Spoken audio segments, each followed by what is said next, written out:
With the Seattle Seahawks facing a second-hand goal with a chance to win their second straight Super Bowl, and having the good fortune of employing Marshawn Lynch, it appeared obvious how they would handle the situation.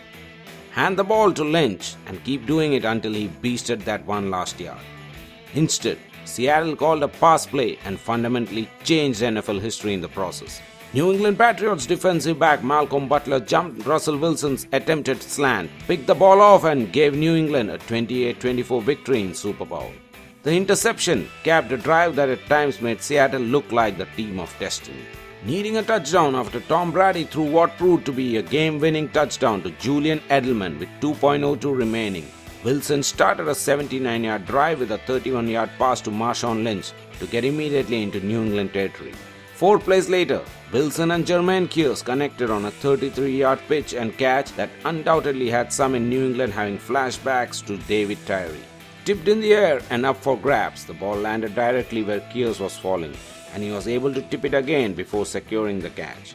Had the Seahawks won, the play would have been perhaps the finest in Super Bowl history. The reality, as Justin Fenton of the Baltimore Sun noted, is that it will instead be a mere footnote. That Kearse catch would be an all-timer, but now nothing. While many in the media will blame Pete Carroll and offensive coordinator Darrell Bevell, reaction in the Seahawks' locker room has been mixed. Tyrell Simon, perhaps speaking a little too much in the heat of the moment, asked the question on many people's mind, as per Josh Katzenstein of the Detroit News. How do you throw the ball when you got Marshawn Lynch? Sheil Kapadia of Birds 24/7 showed how incredible Butler's play was to end the game. The thing about INT is Seattle got what it wanted with play call. Unbelievable break on the ball by Butler.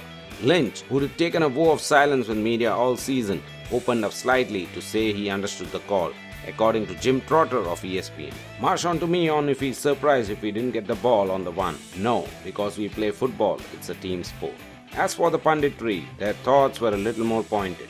ESPN's Stephen A. Smith had perhaps the strongest take possible. Worst call in NFL history. Pete Carroll will never recover from this. Give the damn ball to Marshawn Lynch. Horrible, horrible, horrible. Smith's first take colleague, Skip Bayless, offered Bevell some praise for taking the ball out of Lynch's hand. Thank you, Darrell Bevell, for choosing to let Russell Wilson throw it instead of letting Marshawn beast it.